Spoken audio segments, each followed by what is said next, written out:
Welcome to The Choice to Grow. I'm Scott Schwenk. Through these dialogues, we'll explore fresh perspectives and discover practical tools for navigating a thriving life that adds value wherever we are. I'll introduce you to innovators and creators from across our world who embody what it means to cultivate growing as a way of life.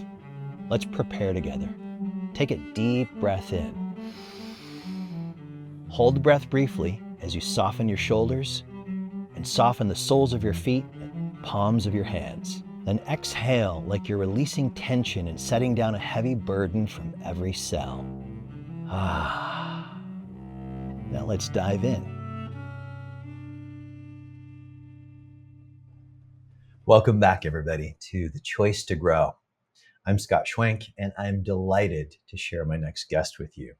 My next guest is somebody I met a couple of years ago at the Integral Theory Conference of North America in Sedona, Arizona, and then at a small curated gathering of late-stage practitioners right afterwards. Abigail Lynam is a powerhouse.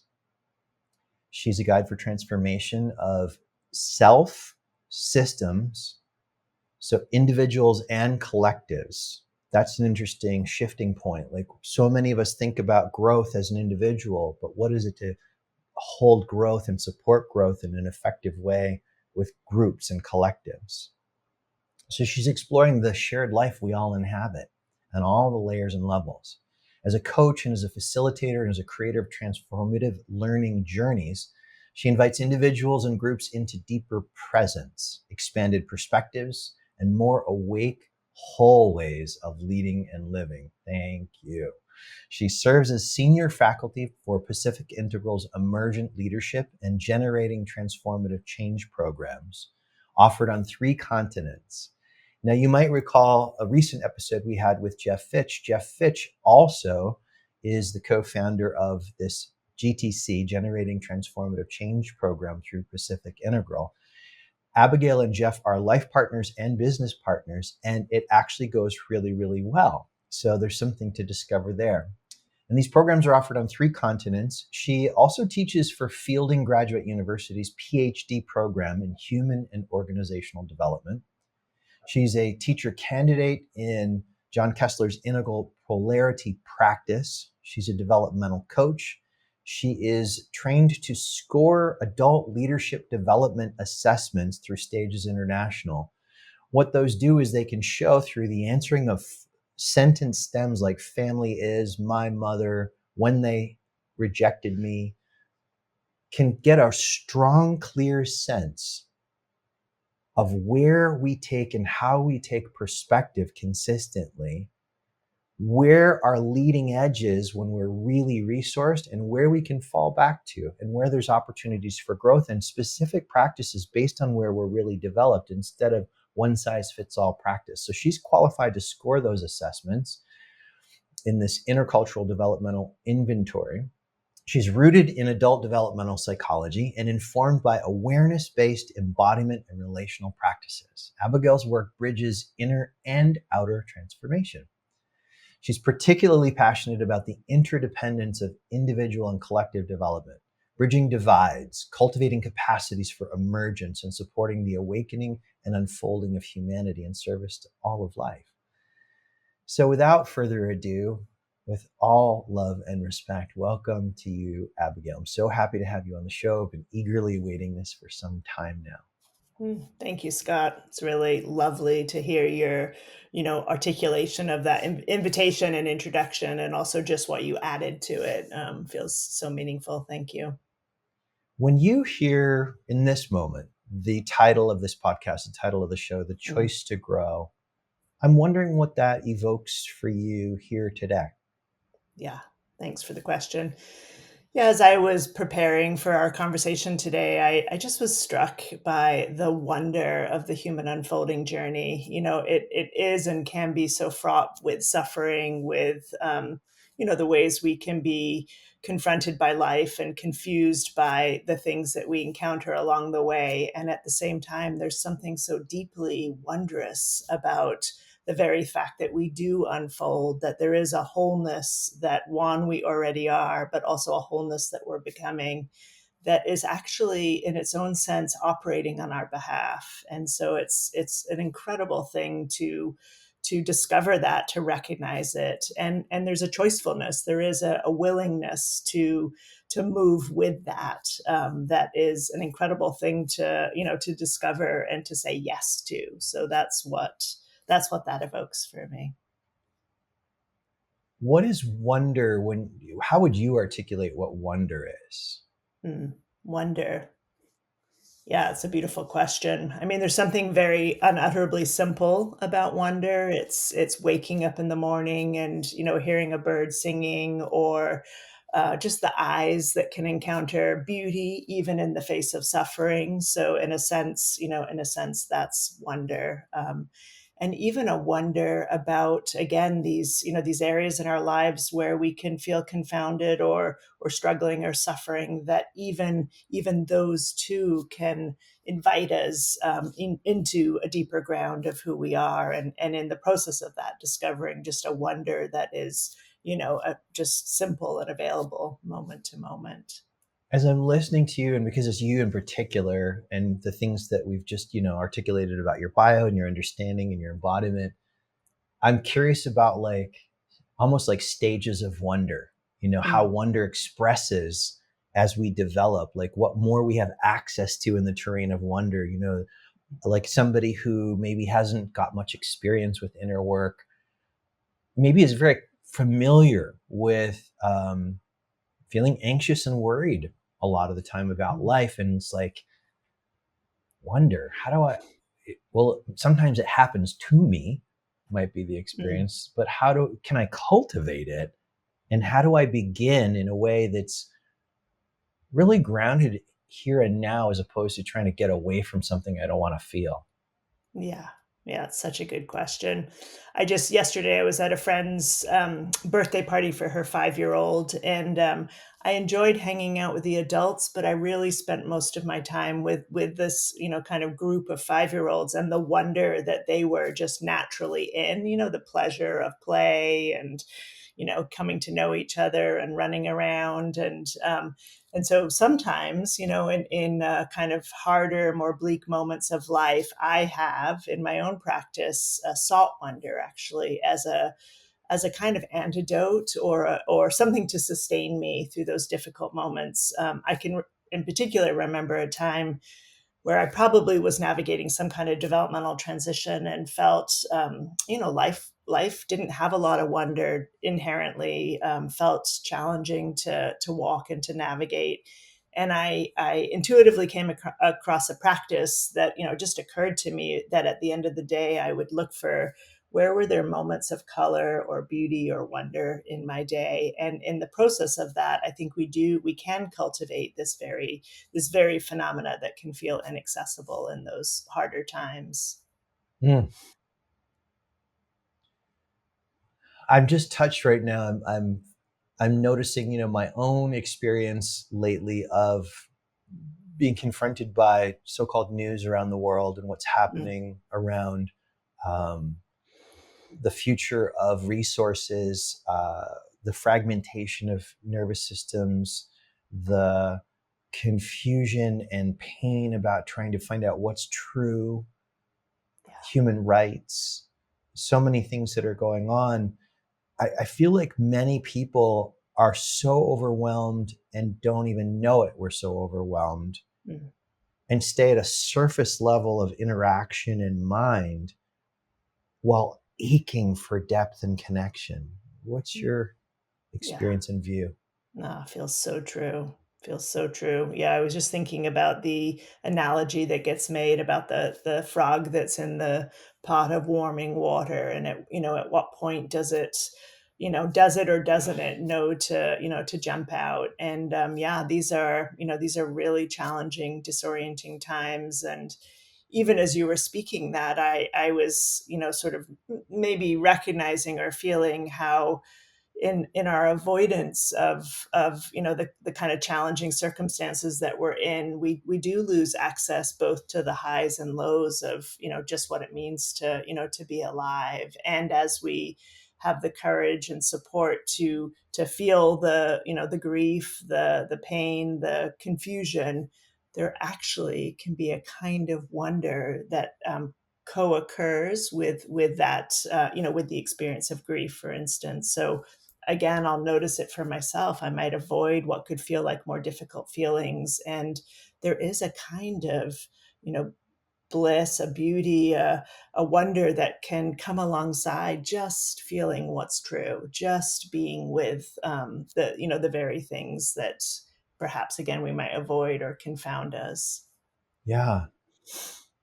I I haven't spoken this much to anybody out loud, but here feels like a place to explore that Mm, with you, which is, yes, I'm noticing so many things that could be challenging or confusing or distressing about this relative world, and, or I should say, my perspective in a given moment about it. At the mm, same time, there's this burgeoning sense of being, uh, of existing on some level, and that's coming online consciously, almost like in more than one timeline or more than one dimensional reality at the same time. And as I say that, I'm like noticing myself grappling with how to make it sound relatable and concrete mhm, to anybody who's listening. Because it's not about like avoiding life, it's not a bypass. In fact, it's actually really kind of strange and invokes wonder, mm, with this yeah. sense of being somehow in multiple happenings at the same time, Mm, even mm. though my eyes predominantly see what we're calling objective reality. Yeah. I mean, what I really feel in what you're expressing is there's also a deep mystery in what's happening anyway and how we perceive what's happening. And yes, we can also tune our attention to, there's the perhaps the pain, the breakdown, the confusion, and also alongside of that is all kinds of flourishing that is sort of endeavoring to occur. And then there's just this deep mystery of, do we even know it, at any level really what's happening? And so I'm not sure if that's what you're speaking to, and I'd love to hear more Kind of. about it. But Yeah. It's there's that too. it's like, and I just saw an Instagram post that seemed to be science based. I tried to do a Mm, little deep dive research on it, that said that physicists had been playing with and repeated the experiment, that somehow they were able to prove that a particle could communicate and be existent in at least 37 different dimensions at the same time. mm, And my head kind of spun, just trying to be with that as some sort of a real tacit mm, experience, like existing. If a particle is existing at least on 37 dimensions at the same time, I'm made of particles. mm. So, what is that like to have conscious awareness and access to different dimensional realities all at once, and then to figure out how the F to prioritize, where to put attention? Yeah. Yeah, I'm with you in the the wonder of it, but also I would say this isn't, it's not totally the territory that that maybe I'm, have much experience in, and yet I can feel and imagine, that very phenomena. And as we recognize that time itself in the relative world is, has its own linearity, but it's also time, there's a timeless dimension where everything and nothing is present all at once. And I can imagine that, but that's probably my access to that, if I have any access at all. When I was awaiting your bio, I was looking at your LinkedIn, Mm, and there's so much profound and strong, powerful experience in academia. mm, And yet, as I sit with you, I make the quantum leap of going, I feel like I'm sitting with a mystic who happens to be wearing the costume of somebody who has tremendous capacity as an academic, as a researcher, as an articulator, as a teacher. And as I'm saying all this, part of our pre-conversation was a little bit about gender dynamics.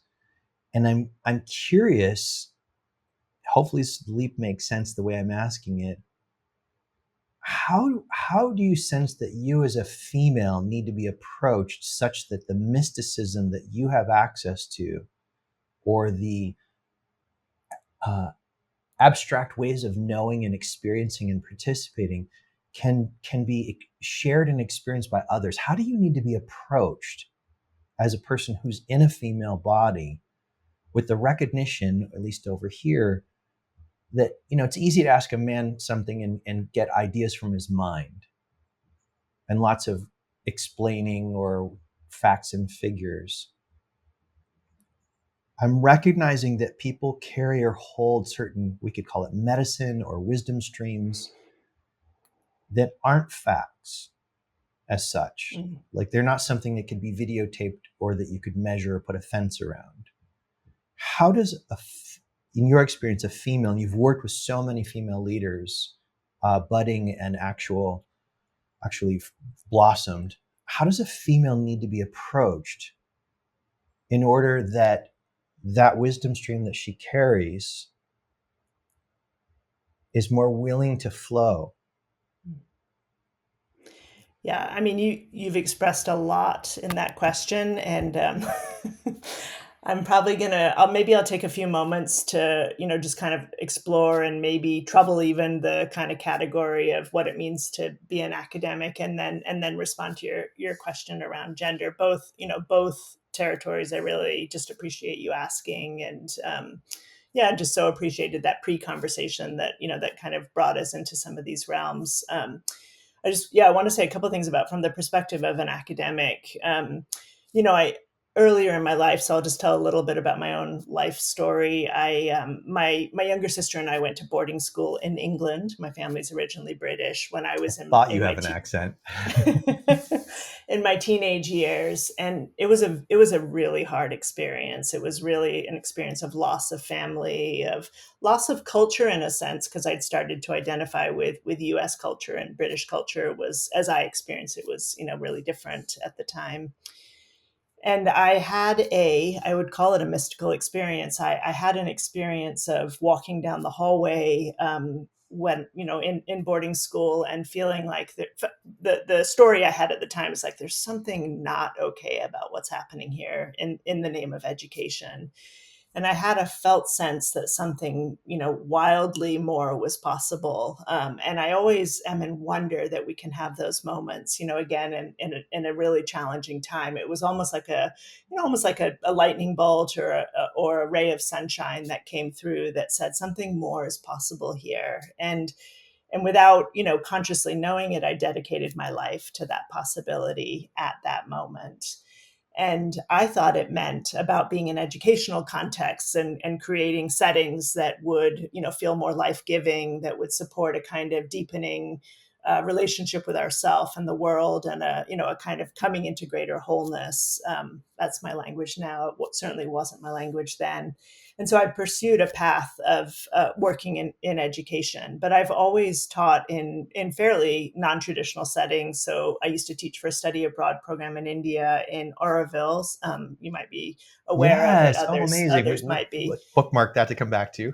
Yeah, and then also taught for a field-based program here in the U.S. in environmental studies, where we were living outside with students for 3 months at a time. So very unconventional settings, where really I was just cultivating relationship with students for the sake of their unfolding, and we were doing it in the context of community. So all of this to say that there's this sort of wonder to how life brings us right to the very work that's ours to do. And I still love my work in the context of education, higher education, but it's really led me more to the heart of the work that I'm up to right now with Pacific Integral, this interface between individual and collective development. And realize that it wasn't so much about learning as it was about waking up and growing up and coming into wholeness as humans and communities. So that's a little bit about this notion of what it means to work in academia. And what I love about it still currently is that I'm still able to be in those same territories, and supporting students in their dissertation research and their own kind of more academic and scholarly pursuits. My interest is a little bit less in that territory than it is in all of what I just spoke to. And then, yeah, and then I can answer the gender Yeah. question. Yeah, from a gender perspective, I mean, it's always so hard to talk about this because obviously we all have masculine and feminine energies and qualities in us, and so it's a distortion to talk about it at the level of gender. And I could never talk about this for sort of female bodied people as a whole, but I can talk about it from the perspective of my own experience. And it's so much more about relationship for me. It's so much more about being in a kind of deep territory of unfolding together that I feel more welcomed and more evoked, less perhaps kind of pulled into what could feel like fear or doubt. If it's up to me to, I don't know what it would be, give a lecture, which is something you'd think I do in academic contexts, but less often than just being in a relational space for the sake of learning or unfolding. I hope I answered your Yeah. questions to some extent. Yeah. I'm curious to see a little bit more, and maybe the lens could be kind of fine tuned when you reflect on the participants in GTC, Generating Transformative Change, the signature program of Pacific Integral. And you're kind of at the side of the room, you're just watching a group interact. And there's men and women, and maybe people who don't associate with a particular gender, they're gender fluid or something like this. But what you've observed about drawing out any differences of drawing out the best, and how that moves through gender orientation and approach with one another. Yeah, I wonder, I don't know that I have some sort of particular insight to offer, but I guess I can share some observations of dynamics that I've been noticing more recently. In our cohorts, we work with, what are some of the kind of patterns and dynamics that come up at the level of the group that might be getting in the way of the group's unfolding and thereby the individuals. And working with gender dynamics has been arising as a kind of more common point of tension, you could say, I guess, or a challenge within the groups. And so it's interesting that that's been a kind of more salient area of collective shadow that needs to be leaned in towards. And we've been doing work to cultivate a little bit more compassion and understanding, both for for both halves. And it's gender itself is not a binary, but holding it more so in that way, cultivating compassion and understanding for the experience of how men have been shaped in their own upbringing, and the kind of the gifts of that and the challenges of it, and then equally so for the women. And it's been profound, actually, to watch that unfolding. And I hope it's appropriate to say, to say in the setting. I feel like, in the context that we're in currently, with the women's movement and feminism and so forth, feels like the men are suffering and struggling more than the women, in the sense that they're the particular challenges that they're encountering are, um, well, perhaps less seen, less understood, and the messages they're receiving about toxic masculinity and so forth is, just a profound burden that gets carried. And so, perhaps paradoxically so, my own felt sense is that there's an opportunity to support a deeper integration and a deeper healing, where the women actually, instead of sort of identifying the men as a barrier to them bringing in their own voice or expressing their own leadership, but actually almost conversely so, the women supporting a kind of healing and integration for the men, such that we all are able to encounter a greater wholeness of who we are. When you are pointing out wholeness, I'm starting to get a different sense of the contours than I'd had before, like the different ways that wholeness can show up, the different ways that it seems valuable and important to pay attention to how the wholeness is showing up, cultivating, and stabilizing. there's like this sense of grand wholeness. I mean, many of the guests I've had so far, some of the guests I've had so far, we go out really wide into this kind of like general sense of non-dual wholeness that holds all of existence and all form is relative and yada, yada, yada. And there's other ways to see it that I'm really touched by right now. Like, what is it for me as a person who's in this body, 53 right now, man body? What is wholeness in a male body at this time in this place with the collectives that I'm a part of? What does that wholeness look like? And I notice, and perhaps you've noticed something similar. I'm curious. People who are seeking some sort of a really deep spiritual flowering Mm. can have an allergy to or be avoidant of particularities like um, binding energy in a relationship, binding energy to a home, binding energy to discovering and growing around one's past or shadow or gender integration, so many different things. I said a lot of words there, so I'm just going to see anything that's there for you. Yeah, I'm actually curious just to hear a touch more about what you meant by binding energy. Yeah, so it might be a term I'm just kind of using in my own way. So let's just see here. I notice that when I'm doing certain forms of my practices, certain forms of meditative practice, there's a foregrounding of this sense of I am this fluid awareness that is everywhere at all times in all places.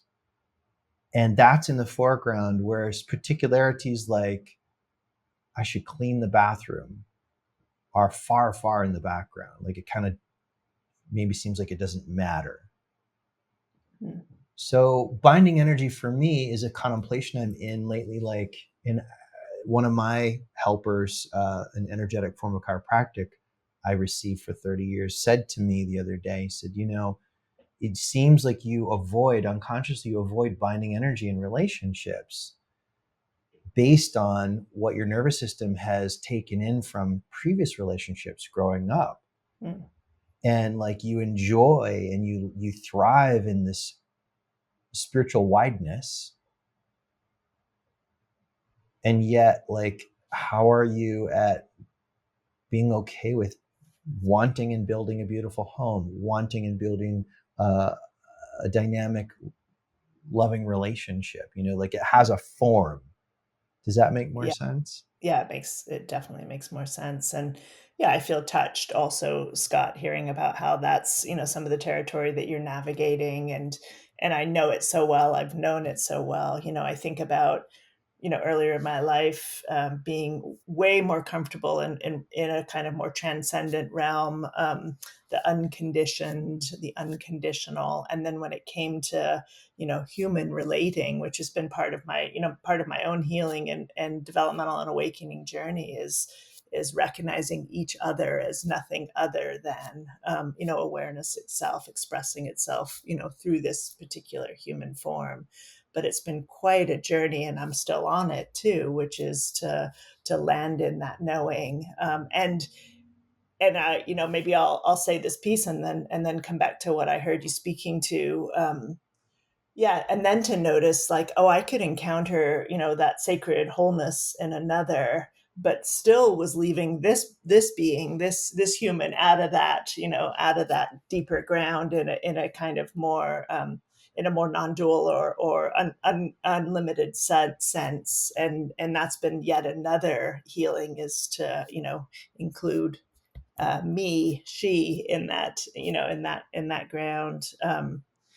Yeah, and that's like, wow, what a, that is the territory of awakening, but and embodiment, the way we bring what we can access in the, in our wider sense of self right into, into the embodied experience of, the two of us sitting here together in this moment. And I, in the binding sense, it's, it's the kind of potential liberation of commitment is what I'm hearing, the Whoa, the kind of. potential liberation of commitment. That like the potential liberation of commitment. Yeah. I feel like you just dropped a truth bomb in the center of the space. Like this Mm, luminosity is just like, what's that? mhm. Yeah, the kind of sort of the polarity of the form and formless, but also structure and freedom, that the two are not two, that they're in a dance. And I mean, I could say I living a kind of independent, lots of travel, solo oriented life journey up to the point where I, chose to marry and to join my life with, with Jeff Fitch, my, partner in work and in life. I had never really experienced that depth and degree of freedom in the context of commitment as I do now. And yeah, it is a journey.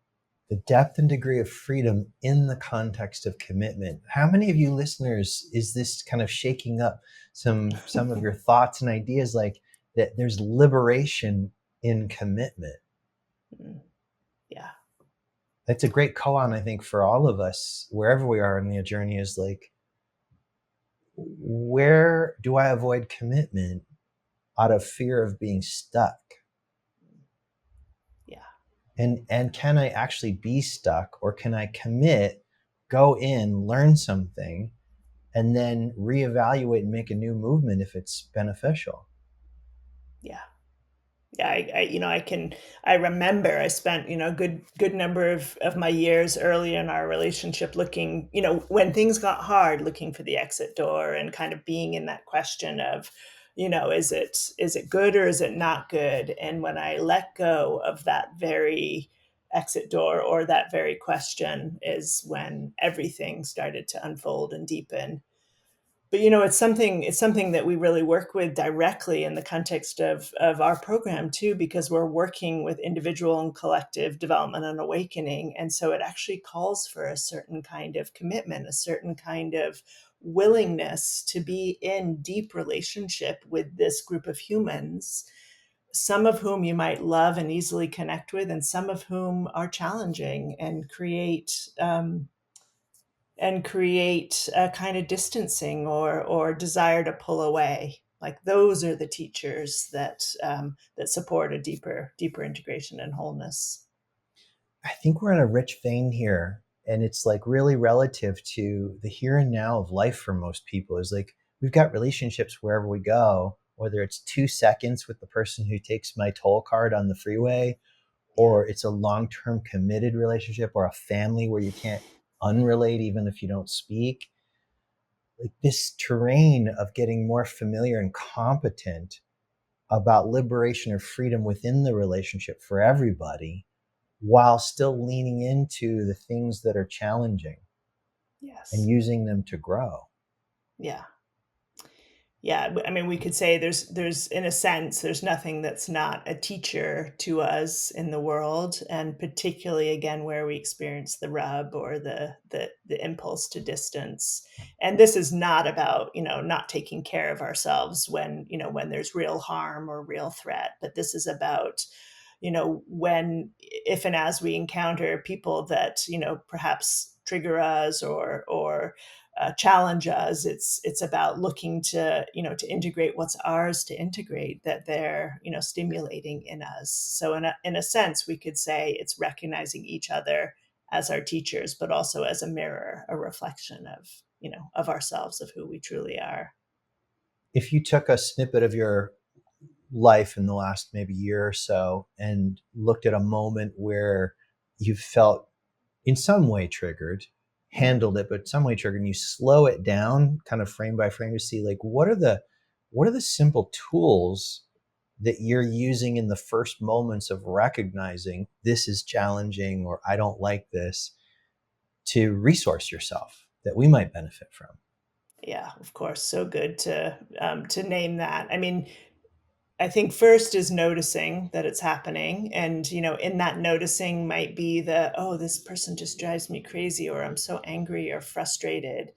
So it's a noticing, and then it's caring for ourselves, like what's been brought up, and seeking to, as you said, resource ourselves, whether that's breath, whether it's moving the body, because it's in the body that we get really, stimulated, so that we can encounter a deeper resource of groundedness, whatever access we have to that, and in whatever form that takes. But that's, to me, feels like number one. And then we can turn towards the pain or the frustration and seek to come to know it. I'm curious about this. I noticed that whatever my energy state is determines Uh-huh. how I'm seeing the moment. Like Yeah. the moment of the trigger, the moment of the frustration. That like once I've taken some deeper resourceful breaths and my sympathetic nervous system has calmed down and shifted over to parasympathetic, Mm-hmm. oftentimes I no longer see an issue. Mm. And Yeah. sometimes I've wondered if this is just me, everybody. Like I have a mind that several of my care providers over the year have said, would you stop bringing up spiritual bypassing already? But I have Mm. such a care for that I don't do that, that I turn over every stone in my Mm-hmm. shadow as a way of growing, one, to do less harm. Mm-hmm. So when I say about, I feel resourced, my perspective is shift, sometimes I'm like, but am I avoiding something? As though if I don't have the constant sense of something uncomfortable, like a itchy tag from the store bought shirt that's somehow Mm-hmm. sticking me in the back and I just don't remove it. If I don't have that kind of stimulus, I won't grow. Mm-hmm. And Like what some sort what of bad inherited thing belief. yeah, and what bad thing happens if you don't grow? What bad thing happens if I don't grow is I end up under a bridge broke and nobody wants to talk to me. Mm-hmm. Mm. Like if Yeah. I really So, extrapolate it all the way to the right. end and I see Yeah. the lack of reality around that. Mm-hmm. But Yeah. in the But moment, if I don't question myself yeah. and ask what you just did. Mm-hmm. That fear, that story or narrative fear is kind of running what's happening or operating. Yeah.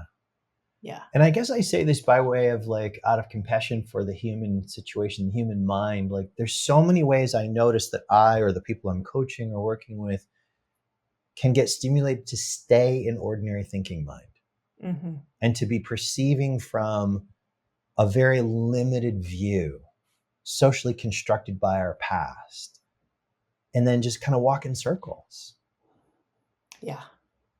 And maybe conversely the other, as you were mentioning, that we can, utilize our perhaps meditation practices to open into a deeper, wider view that is also missing this younger part of ourselves. Maybe we could say that's still existing, so that, that concern about bypassing.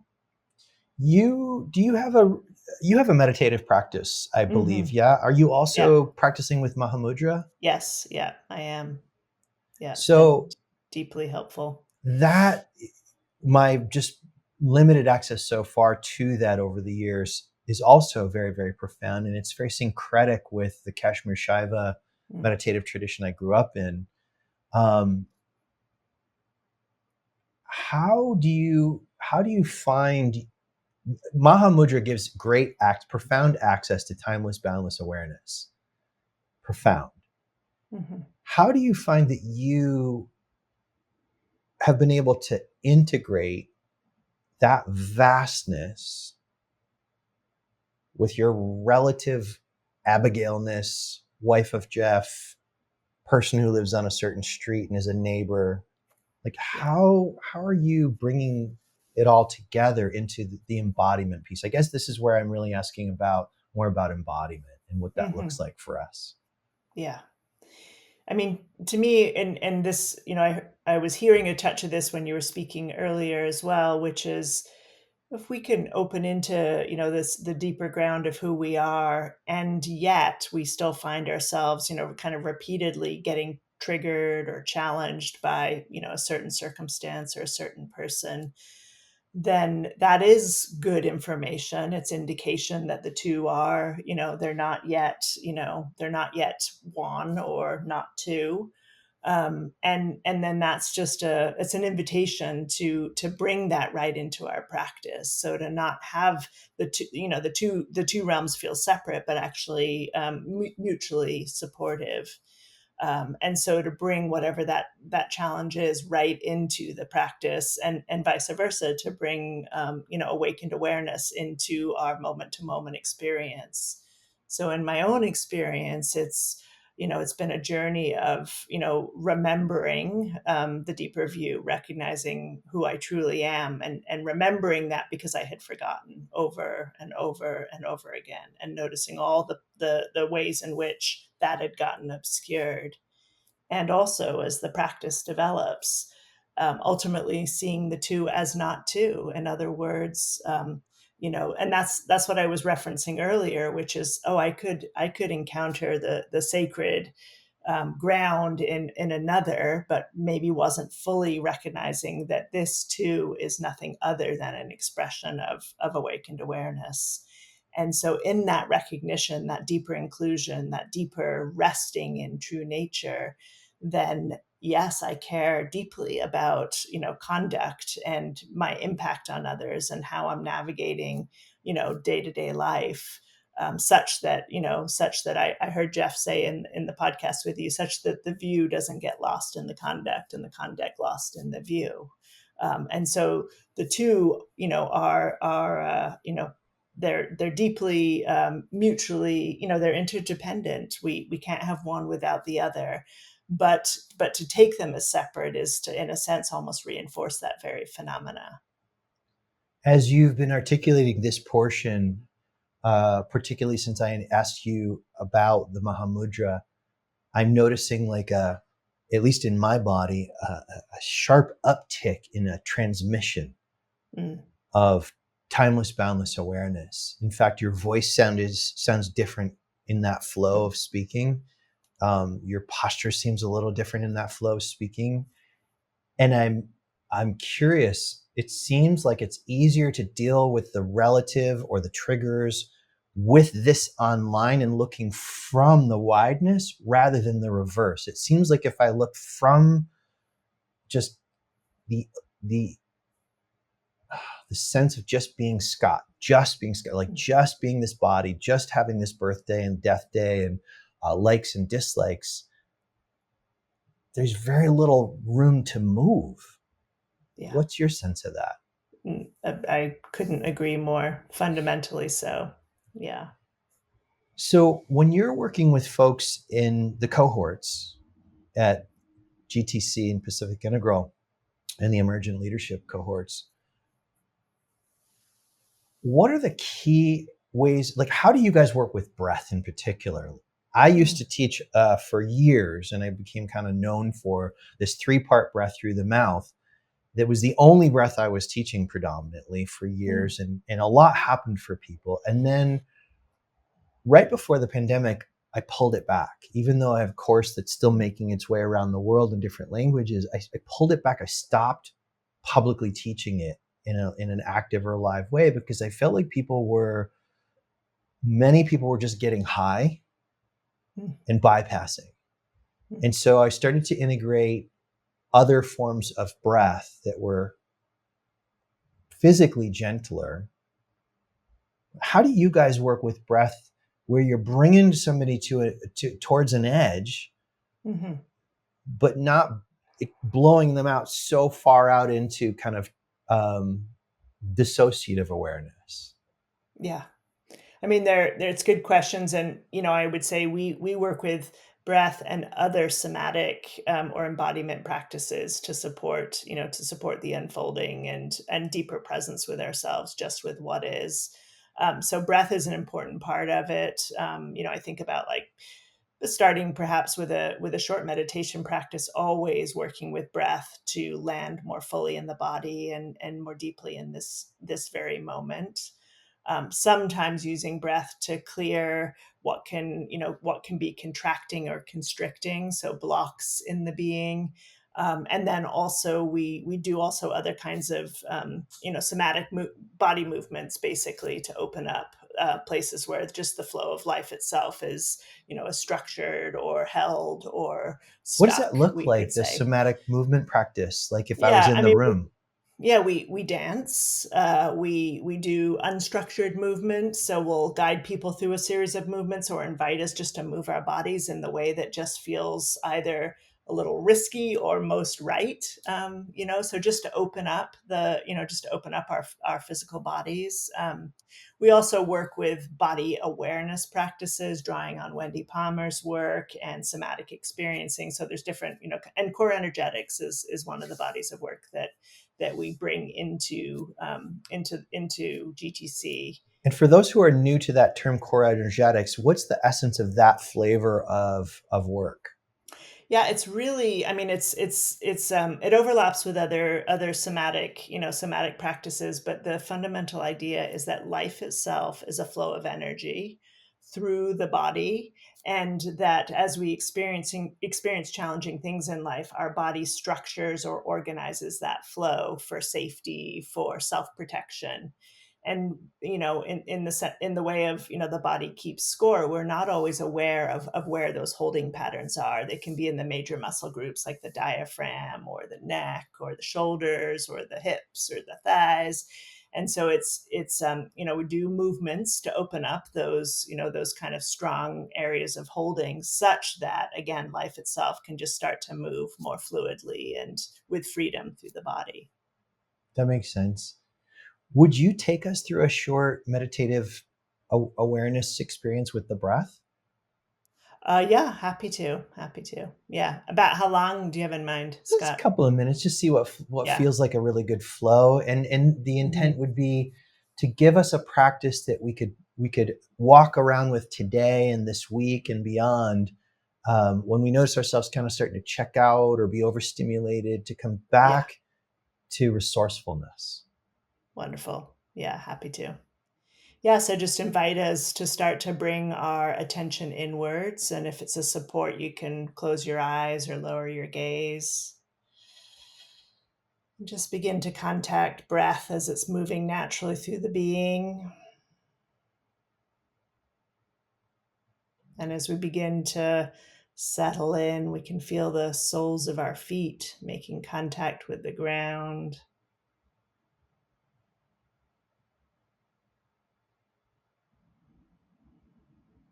Allowing a softening and release with the exhale.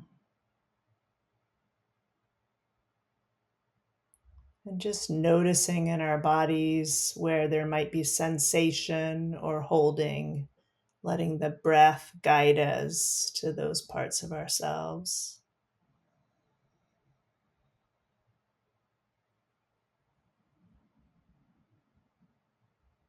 And in that noticing, just inviting our breath to come right into that particular place in the body.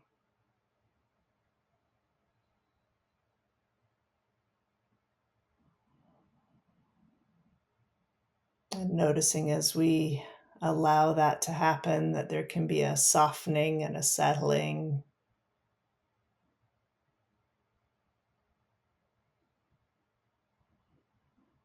a landing more fully and deeply in this moment, in this body.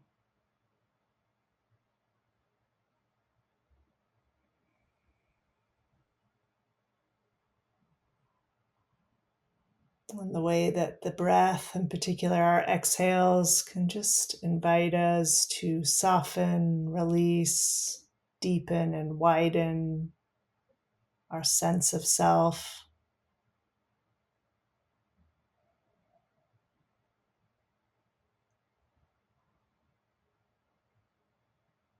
allowing awareness itself to unfurl and unfold just as it is.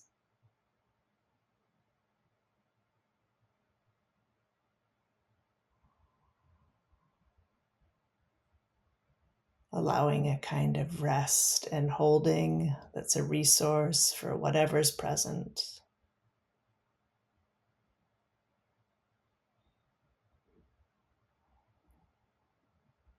And as you're ready, invite us back into this moment of contact.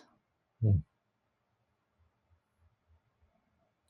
Thank you. I noticed it was a subtle quality, and yet as soon as I started to give it attention, very strong quality of loving kindness that just Mm, comes through you mm, uh, beautiful. as you were speaking, as you're being here. Just this, and I do associate the particular flavor of it with the feminine.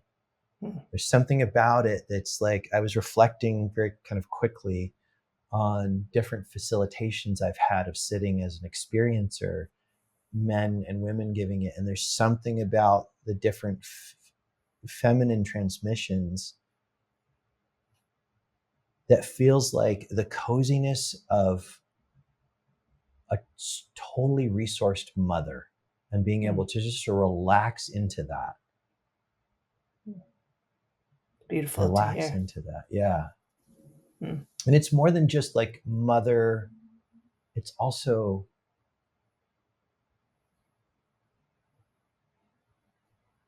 there's a quality of ferocity, mm, and it doesn't seem to announce itself, and yet it's unmistakably there for me as I mm. listen.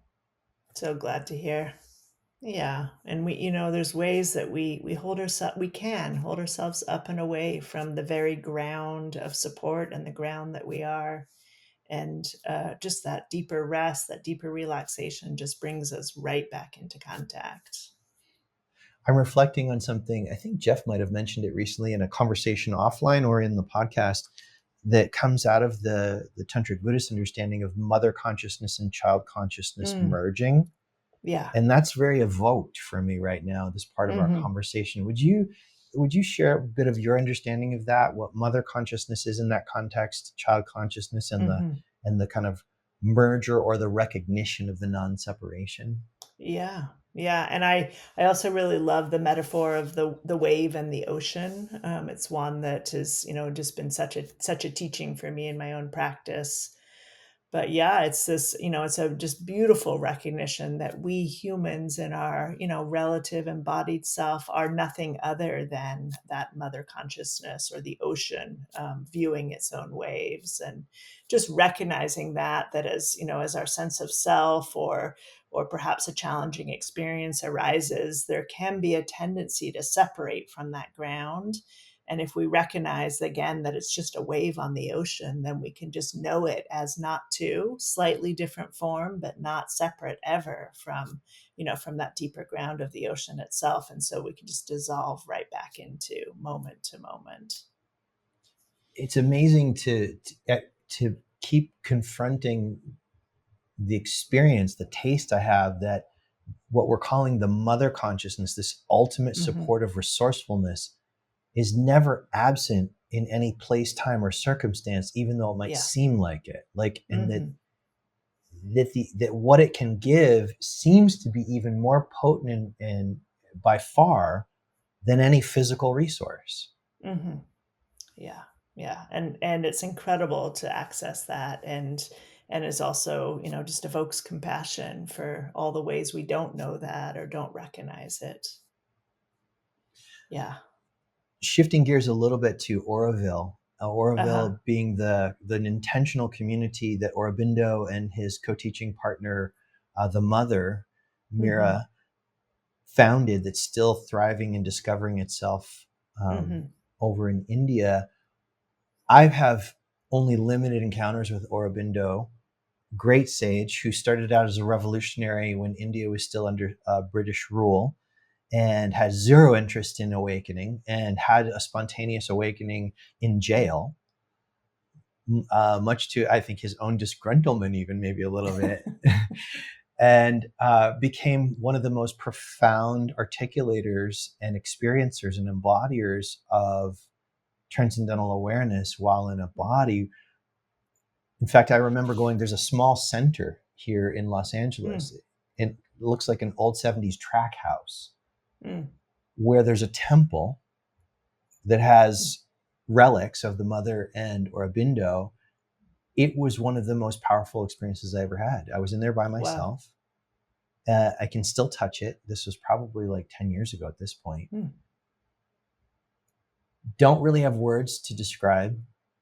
And I'm curious what your experience was of being at the Aurobindo ashram in Oroville in terms of like Yeah. the mystical unfolding for yourself.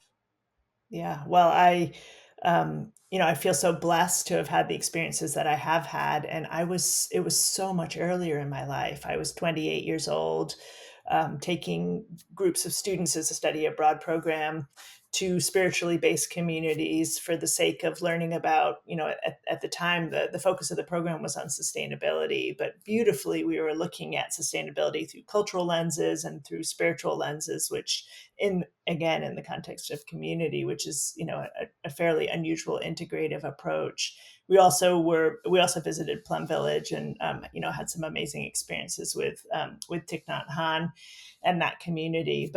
But in Oroville, I was a much younger human who was a little bit more oriented towards the outer world, creating social and ecological change, and wasn't so available, really, probably, to the deeper, subtler teachings of Sri Aurobindo and the Mother. And yet they had a profound impact on me. And this is one of the sort of timeless recognitions of life, that everything itself has, been a teaching in some form, almost like the rosary of the life that in this case I've lived, but that we live.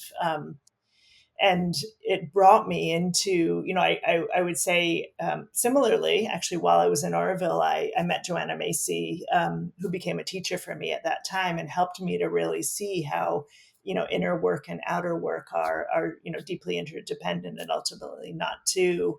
That was the kind of opening into realizing that, we're so much more than we take ourselves to be. Um, so I know that I was really shaped by that experience, and yet I almost have a hunger to return to encounter it, from this place in life, to take in both of their teachings a little bit more deeply.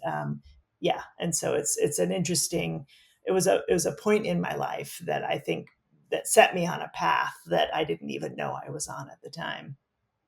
When I was living in the Siddha Yoga ashram, there was a teaching and understanding that was articulated from time to time or often, which is when you really enter a true proper ashram, Mm. you can physically leave the ashram, but the ashram never leaves you. And Hmm. that is my experience. Like talking about multidimensional experiences, like I'm here in Los Angeles in my apartment in West Hollywood, and yet I can feel as though I'm walking around the grounds of the ashram, and how thick the energy was such that you could feel it with your hand. Do you have any similar experience with the Aurobindo ashram? I mean, I would say Oroville more than the Aurobindo ashram. So Oroville itself is, there's the Matra Mandir, which is the spiritual center of the community, and this incredible sacred geometrical structure that's a meditation chamber. More there than, I did visit the ashram. I used to, when it was your birthday, you could go into Sri Aurobindo's chambers with everybody else whose birthday, who you shared a birthday with, and sit in silence. And but yeah, I'll share. I went, but I wasn't so available, I think, to what was being offered again. But yet I know it's part of who I am. And Huh. I can think about, like I mentioned, Joanna Macy, but some other teachers that I encountered in Oroville that live fully in me now, and again are, they're inherent to, the life I've lived, but I was less conscious of it at the time. So yes, shaped, yes, with me, but in more of the kind of realm of mystery than fully recognized or realized. This seems like a great moment to ask a question I ask every guest. And it's Mm, based on my favorite quote from Suzuki Roshi, who opened the Zen Center of San Francisco in the 60s. And he said, "Death is certain, the time is not. What is the most important thing?" mm, So I pose to you, for you, what is the most important thing sitting here as the Abigail we see today? mm. I love the question. Yeah, I sometimes notice when I get asked a question that's kind of a superlative, the most important thing. One, I can go blank, Fair, which is its totally own fair. teaching in a sense. And in another sense, I feel like this human existence and what it means to awaken and to unfold, to evolve, is closer and simpler than we take it to be. And it happens in these very spaces, this encounter with you, Scott, in relationship with one another. It's, held in a certain kind of context and container. It's always available. It's right here. And we can turn towards, I would say, some, in a sense, almost like those very simple human activities of seeking connection, of seeking relationship, of pleasure, even. It doesn't take us going off into rarefied, potentially removed context, but it's just right here. Hmm. So let's say it's the end of your life. May it not be for many, many decades. May it not be, Mm. because, we get to hang out more. Everything you've ever written or taught, and you've written some incredible documents that I have here in my folder that I take around wherever I'm teaching. What couple of handful of, or one or two things would you want to for sure leave for us as humans? Yeah. Hmm. I mean, in a way, it's in a sense, I just spoke it, just about the immediacy and the no separation from, it's the leaning into and through separation that we discover the embrace of all that is. And that ultimately it's about love, about how we love each other, how we love and embrace ourselves, and then all of life. I'm wondering if I ask this in a way that doesn't seem to have any superlatives in it, what you might say. Because I really relate to that, like the most, or axiomatic speaking. How would you articulate love today? Mm, Or mm, point at it, I would say. How would you point at it? mm. It's a beautiful question. Yes, I was actually struck even as I spoke that, because to me, love and truthfulness are beautiful dance partners. And sometimes I think we could separate those two, not have one and not the other. But there's a kind of, and that's where I think fierce love shows up, is a willingness, a capacity to be deeply truthful about who we are, the moment, how we're impacting and interacting with one another, and that evokes this quality of love, which to me is it's an unending embrace. An unending embrace. So in an embrace, I'm embracing and being embraced. Like Hmm. there's at least those two kind of Yeah. vantage points of experience. Like, what is it to Hmm. be embraced? And how am I letting myself be fully embraced, or more fully embraced? And or how am I at embracing? I grew up really training in embracing, Hmm. and really, really kind of underdeveloped at receiving embrace and trusting embrace, Yeah. which probably is articulating about attachment patterns more than anything right now. Hmm. Yeah. Any thoughts about that, or observations from GTC cohorts? Oh, I would just say, I mean, it's so common that we have, kind of one or the other, perhaps, and the very pattern you spoke of is the pattern I've known in myself. Yeah. So, and what a beautiful opportunity for a fuller, deeper embrace. And yet it's a journey to allow that, to receive it. And it's, to me, it's so striking that we could say our relationship to ourself, our relationship to each other, to life, is a reflection of our relationship to spirit, to all that is. And so we can see that played out. And what gets evoked for me, Scott, is the liberation of commitment, that we were speaking about previously, that in that willingness to give ourselves to something or to someone, sometimes we can receive that embrace in a way that maybe we haven't been able to previously. I'm reflecting right now on a question that Jeff brought forward about from Adi Da's work. Adi Da was a teacher who's no longer in a body, who, similar to Ramana Maharshi, would give a question to people. Ramana Maharshi gave the question to people who are really ready: who am I? Who am I? Who am I? And you inquire and you get down to some essence that can't be broken into smaller parts. And Adi Da would ask people, avoiding relationship as a question. Like, am I avoiding, where am I avoiding? Am I avoiding relationship? Yeah. And I noticed just even this week, up until yesterday, until I actually made a choice late last night and actually concretely booked flights and sent a Venmo.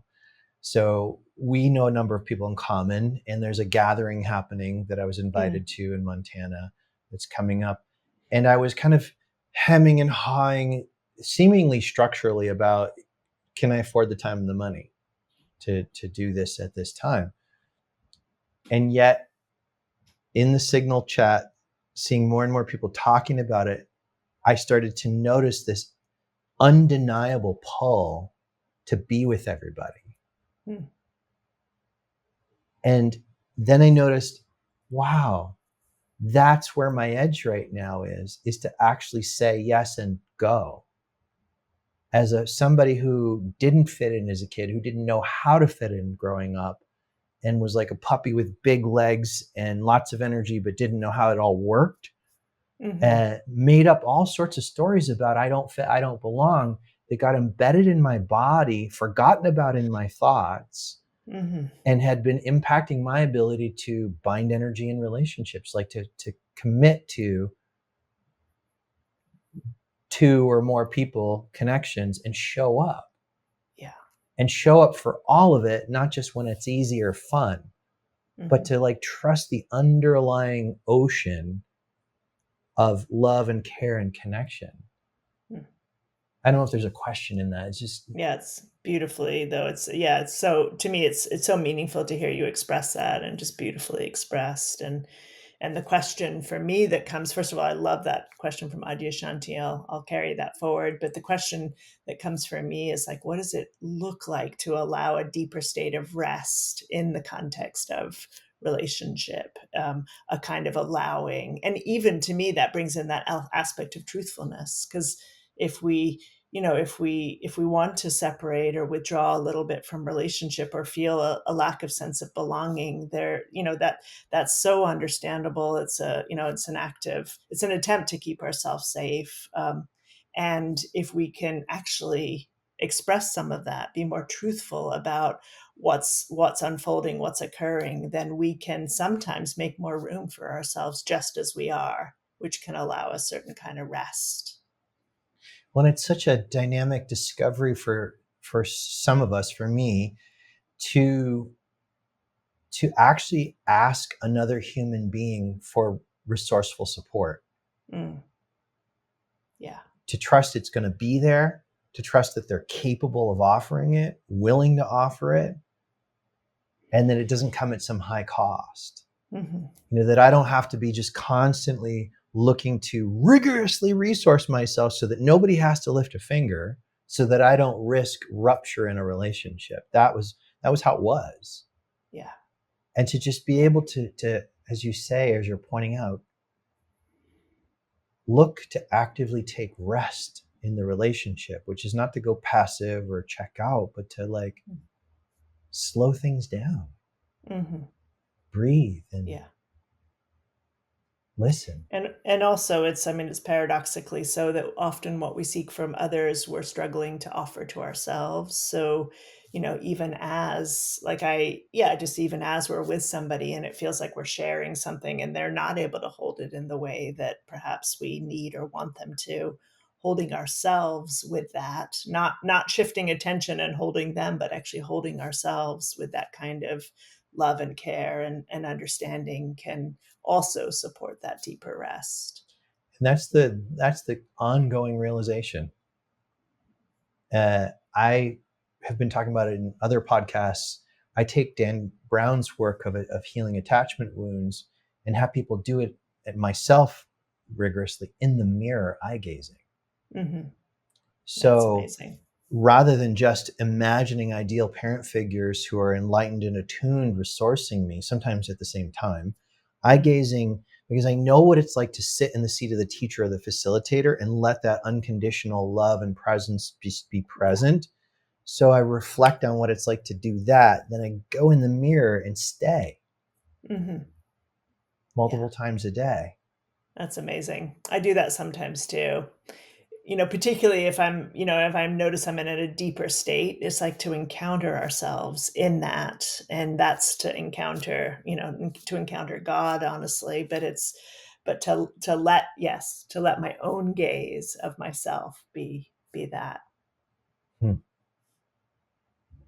It feels like we're moving toward a natural completion point, and I'm just Hmm. wondering if there's anything that's present or on your heart or on your mind that wants to be shared here at this point. Yeah, I mean, what's present is I feel so grateful for you and your just the way you've invited and received me in this, conversational unfolding. And yeah, I just feel blessed by this moment and what it means to meet each other and lean into whatever wants to move through. For those who are curious and feeling some kind of a tug to exploring the types of work that you facilitate Hmm. and offer, what are things that are upcoming or that are consistently available that people can check out, and where do they go to Hmm. look at those? Yeah, I mean, we've mentioned a couple times some of the programs we have. We have Emergent Leadership. It's a 10-week online program, deep practice field. We'll have that next spring. And then we've got the longer program, GTC, that's starting the next cohorts in October of this year. So it's a Okay. great time to check it out. And then we do a series of quarterly workshops. We have one coming up. I think it's September 12th. I can give you the information. And I don't remember the title in the moment, but that's a place for people are always welcome to join us for those workshops. They're always practice based, experiential, and often, some really good work together. And it's pacificintegral.com. It is Okay. indeed. And then people can Yeah. go there and opt in to get notified about those programs as they're unfolding. Yes. Yes. Fantastic. Fantastic. Yeah. Thank you so much for your generosity, your time, your care, all the experiences that you've lived, all the Mm. surrenders that you've offered that nobody will know anything about, that have brought you to being able to show up as this compassionate, powerful facilitator, person, woman, friend, mentor. Thank you. Thank you, Scott. Mm. Yeah. So, everybody, we're going to go into just being together in some silence, the way we began the entry into the episode. And so your eyes can be closed or open, or you can take a soft gaze somewhere and just start to freshly soften the soles of your feet and the palms of your hands like you're opening tightly closed fists with your imagination. And let the breath come in sweetly and let it go out longer and slower. And just notice the soothing. And we'll end together just being here. We are actually connected as one ocean with many waves.